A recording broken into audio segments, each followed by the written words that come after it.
Hi, I'm Alex McCord for RumorFix.com discussing episode 9 of season 5 of The Real Housewives of New York City. So let's get right back to Miami. This episode is about picking on Ramona. Not that she didn't deserve it at times, but let's break it down. Ramona gave everybody a lot of ammunition this episode. Let's start with Aviva's leg.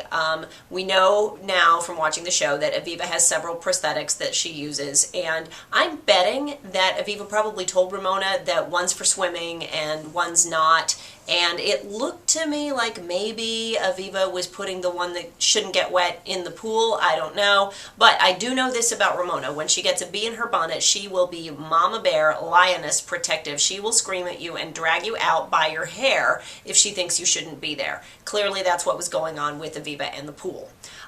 Let's talk about the face yoga in the pool. Here's what I think. If you've been on a reality show for 4 years, you know that anything that you do that is on the show can be frozen in time, put on pause, you can get a screen grab that can turn into an internet image that will go across the World Wide Web forever.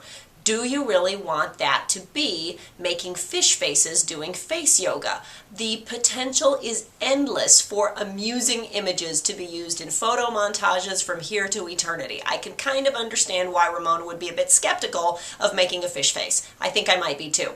Also, she fell right into the age-old real estate trap that happens. It's happened before.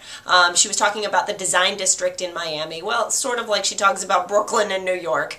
But Ramona is Ramona. She always is going to say exactly what she thinks. Now, the other thing about this episode, and Ramona specifically, is everything was amplified in the interviews. Okay, you see Ramona talking about the prosthetic, or you see her talking about the face yoga or the real estate.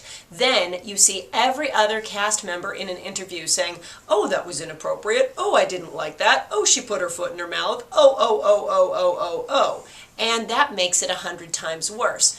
Adding the interviews on top of what you see in reality makes you think that she was even more inappropriate than she was. Look, for me, watching it, I know Ramona. I was like, okay, there goes Ramona. There it is. Let's have some Pinot and let's move on. Now, let's talk about the debrief in the bathroom. It's not normal necessarily to go on a trip and have everyone arriving and leaving at different times. Sonia and Carol arrived later to Miami. Now, if I were doing that, I would want to know exactly what's been going on while I was away. Whether you're shooting a show or whether you're joining your girlfriends with no cameras around, you get there, you immediately want to get the lay of the land, figure out what's been going on, what did I miss, who's doing what, where's the drama, what's happening. So, Ramona and Sonia sequester themselves in the bathroom. Now, if they want to have a truly private moment and not have anybody overhear them, they might turn the shower on to make some noise. Maybe they'd even go stand in the shower. It looks like they accidentally broke the shower while they were trying to do that, but hey, that is comedic flair. I thought that was great. Reed was a very good sport making jokes about the shower. Now, add in that we've got husbands on this trip. They want to know what's going on too. Have you been talking about me? What's been going on? What did I miss? What do I need to be afraid of? What do I need to protect my wife from? No wonder Mario wanted to know what was going on as well.